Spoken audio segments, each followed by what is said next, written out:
A photograph by Shirley Towson. Shirley Towson's poem, A Photograph, is a tribute to her mother. The poem describes three stages in the passage of time.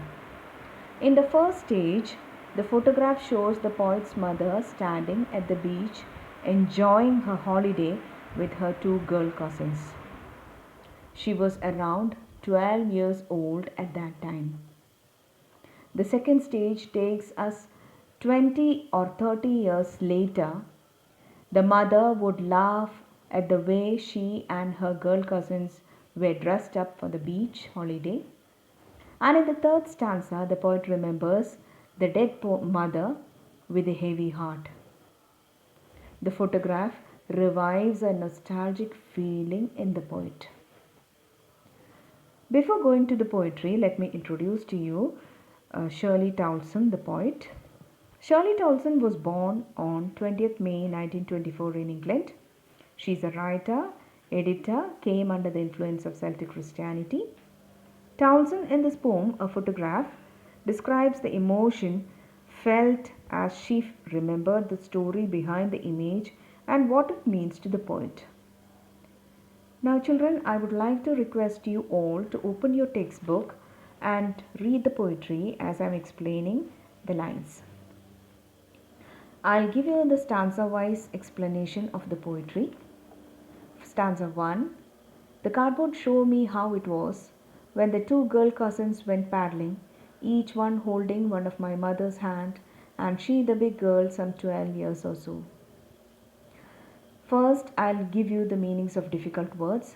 Cardboard. Cardboard here refers to the frame photograph or the stiff paper board on which the photograph was pasted. Paddling means walking through the shallow water in bare feet. Big girl here refers to the poet's mother, as she was the eldest among the three girls in the photograph. Now let me give you the explanation of the first stanza. An old photograph of the poet's mother, which was pasted on the cardboard, make the poet recall the old memories of her mother's childhood. The photograph is the depiction of the mother's enjoyable moment at the sea beach with her two cousins who were younger to her. They were walking in shallow water with bare feet near the beach. The mother was standing in the middle and holding hands of her cousins who were standing on each side. The poet's mother was 12 years old.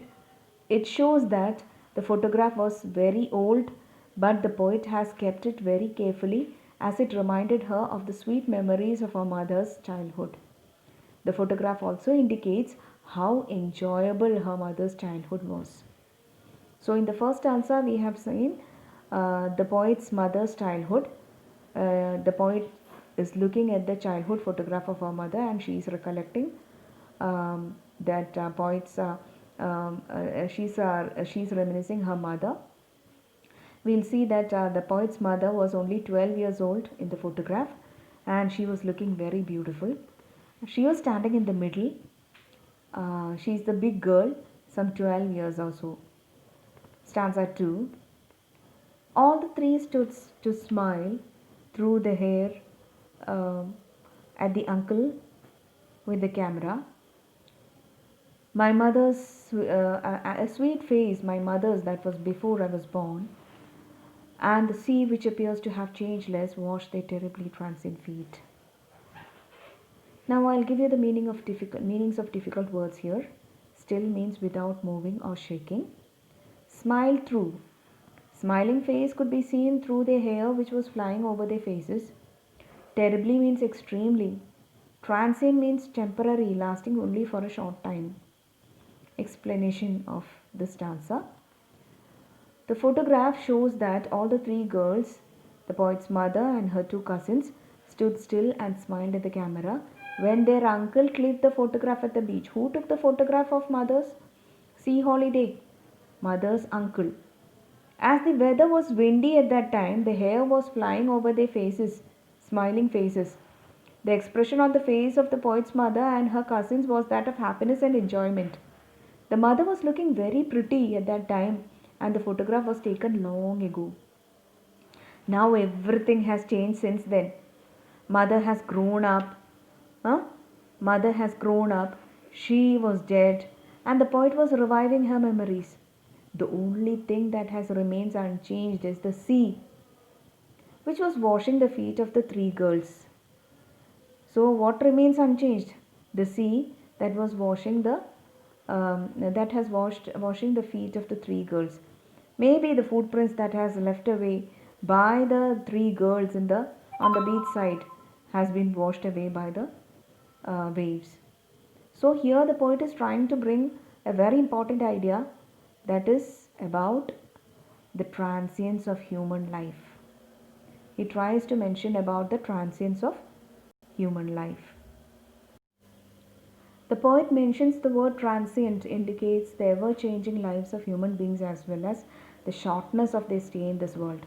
That is, man is mortal, whereas the things that we find in nature, they are eternal. They last forever. For example, we will not find any change in for the sea, the moon, the sun, the stars, and all, even after ages.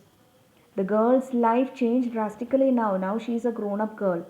During that period, but that sea has not changed. This stanza beautifully explains the transient nature of human beings. So this is what we find in this stanza. So it says about the transient nature of the human beings. Now let us go to the stanza in detail. Next stanza, stanza 3. Some 20-30 years later, she would laugh at the snapshot. See Betty and Dolly, she would say, and they have looked us. They have how they look, how they dressed us for the beach. The sea holiday was her past, mine is her laughter. Both dry with labored ease of loss. Now at the very beginning, I would like to give you the meanings of the difficult words there. Snapshot here refers to photograph. Dressed up means put on clothes. Dry means disgusted. Labored means achieved after a lot of hard work or done with great effort. Ease means comfort. Now I'll give you the explanation of the stanza. Even after 20-30 years. Now in the second stanza, in the first stanza, the poet says that he's looking at the photograph and she's recollecting her mother's childhood. And in the second stanza, we can see that the poet is recollecting her mother after 20-30 years of taking the photograph. She is taking the photograph once again. Her mother is taking the photograph once again in her hand, and she is reminiscing the her childhood memories. So even after 20-30 years later, mother would look at the photograph and laugh nostalgically, remembering the happy memories of her past. It is only after 20-30 years later the mother would look at the photograph and laugh nostalgically, remembering the happy memories of her past. Mother would look at the photograph and comment on the dress worn by her cousins Betty and Dolly and she herself. The sea holiday was the mother's past and the sea holiday was the mother's past, and her mother's laughter was has become a thing of past for the poet, as her mother was dead now. The poet still remembers how her mother would laugh at the photograph, remembering the sea holiday with a fondness as well as a sense of loss, because that time would never come back. In the same way, the poet feels nostalgic thinking about her mother and her laughter, which has become a thing of the past. The word labored and ease are opposite to each other but describe the same entity. What? Loss. They are saying about what? Loss. Now I'll explain to you what is the last line of that stanza. Both dry with labored ease of loss. Both here refers to the poet and the poet's mother. Dry means disappointed with an ironical situation or disgusted. Why they are disgusted or disappointed? Mother is disappointed because she will never be able to get back her beach holiday or her childhood. And the poet is unhappy because the poet will not be able to meet her mother thereafter because the mother is no more. With labored ease of loss. Both of them suffered from a sense of loss. What is the loss for the poet? Her mother's laughter because her mother is no more now. And what is the loss for the poet's mother? Her childhood. Okay, so both of them suffer from a sense of loss. Ironically, both of them are trying hard to comfort themselves from the loss. So that is the meaning of with labored ease of loss. Now she has been dead nearly as that Now we'll go to the next stanza. Next stanza says that now she has been dead nearly as many years as that girl lived, and for this circumstance there is nothing to say at all. It's silence, silences. I'll give you the meaning of difficult words there. Circumstances means situation. Silence means make someone unable to speak. Here I'll give you the explanation. The poet recalls that it is nearly 12 years since her mother died. The poet is consumed with grief, but it left no words to express her loss and pain. The poet is totally absorbed in the memories of her dead mother. The painful silence of the situation leaves the poet speechless. The poet can feel the grief but is unable to express it through words. It is true that the silence of death silences everybody. The poet can feel the grief but it is unable to express it through words. The silence caused by death makes the atmosphere gloomy, where no one is able to utter any word. So that is why the poet says, it's silence, silences. That is why the word silence is repeated there. Now let us go to the literary devices of the poetry. Allusion. Here the word photograph. Allusion is used for the word photograph. What is allusion? Allusion is a reference or an incidental mention of something either directly or by implication. An example of allusion in this poem is cardboard, which actually refers to the photograph. Here cardboard refers to what? Photograph. So that is an allusion. Alliteration. Alliteration is the repetition of consonant sounds in the initial letter. There should be consonants. Where do we find a alliteration here in this poetry? Stood still to smile. Stood still to smile. So we'll find that stood still to smile. Not only there, we'll also find alliteration in the other line. Terribly transient. T sound is repeated. Etc. There, it's silent, silences. Transferred epithet. Transferred epithet is a description that refers to a character or event, but it is used to describe a different situation or character. Transient feet is the example of transferred epithet. It's an example of transferred epithet in the poetry. It refers to human feet, but even though we are not talking about feet here, transient feet refers to, but it is used to describe the lack of permanence of human life. Okay. So that is why it is transferred epithet. Oxymoron.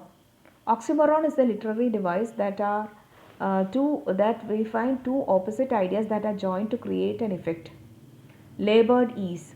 In the poem is an example of labored ease in the poetry is the example of oxymoron. Labored means with difficulty and ease means comfortably. Both these words have got opposite meanings, but they are clubbed together to bring an effect. So that is why it is called oxymoron. Personification is also used here. For example, it's silence, silences. The situation has been given a human quality of silence. Okay. So the example is it's silence, silences. This situation has been given the human quality of attributing human quality to an inanimate things is personification. So there we find personification. Thank you all. Thank you very much for watching the video. Hope you all have understood it. Thanks a lot.